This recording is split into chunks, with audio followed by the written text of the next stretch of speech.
In this problem, we have a sad little bug who gets trapped on a little web, and I know I can't draw a web to save my life, so I just drew like a pancake waffle looking thing.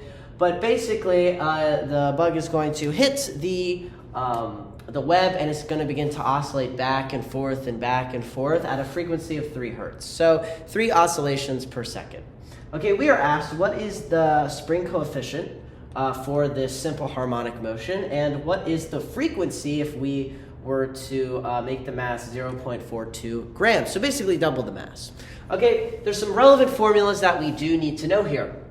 We need to know that the frequency factor is equal to the square root of k over the square root of m. So basically that frequency factor being equal to that spring constant over the mass. So to solve this problem, we need to understand how frequency factor and the period are related. So the period is the time for one oscillation. So we can relate that to frequency factor by taking 2 pi and dividing it by frequency factor. We know that the period is equal to 1 over the frequency. Okay, so I'm going to do a little bit of substitution here before we actually jump into any calculations, so we can find W from frequency factor or frequency given the new mass. So I'm going to say that for t, 1 over frequency equals 2 pi over w. Hopefully you can see that there. These two are equal, so we can set them equal to each other. Okay, knowing this, we're going to solve for w by cross-multiplying, right? So w is going to be equal to 2 pi f. Okay, maybe you've been given that formula, maybe you have to derive it, but that's how we get it. So let's find the frequency factor of our 3 hertz, so we can plug it in here and help us find k. Okay, so W in this harmonic motion, given that the bug is 0.21 grams, is going to be equal to 2 pi times 3. Okay, so our frequency factor is equal to 6 pi. Okay, so let's just plug that in down here. 6 pi is equal to delta k over delta m. Or not delta, the square root. Okay, so I'm going to go ahead and erase this work here, and we're going to have to now plug in mass if we want to find k. The problem here that I want you to see is that mass is given in grams. It needs to be in kilograms. So we'll go ahead and do that. 0.21 divided by 1,000, okay, and we're going to take the square root of that, and we're going to multiply it over. So it's 6 pi times the square root of 2.1 times 10 to the negative 4th kilograms.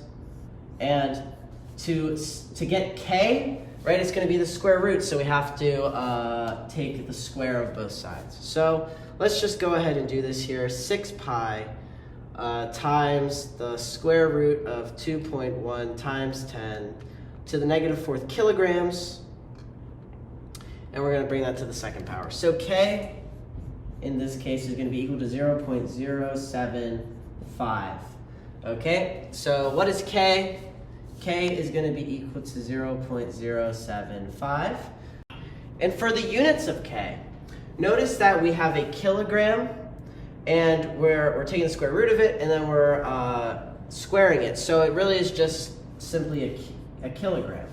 Okay, here we have seconds, right? This is it, 6 pi seconds, right? But we're squaring it, so it's seconds squared, but it's reciprocal seconds. So it's to the negative second. Okay, this is the same as a Newton over a meter. All right, so hopefully you can see that there. This will be the coefficient of k. K is equal to 0.075 newtons over meters. Okay, so we have W, or sorry, not W, we have K.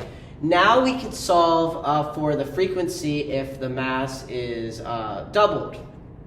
So all we need to do is find the frequency factor here, and that's a simple calculation by taking the square root of 0.075 and doing that over the amount of kilograms that we have. So 0.42 divided by 1,000. This is going to be 4.2 times 10 to the negative 4th kilograms. Okay, so we do this big thing here. We're going to get that the frequency factor is equal to the square root of 0.075 over the square root of 4.2 times 10 to the negative 4th. We're going to get that the frequency factor is 13.8 and this would be in Newton over meters. Alrighty, so we're going to get 13.4.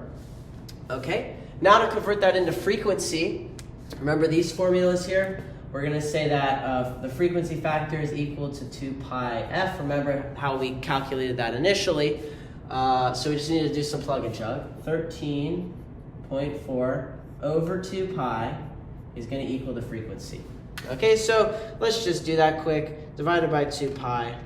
And we're going to say that the frequency is about halved, or not halved, reduced by about a third to 2.13, and this would be in reciprocal seconds or hertz.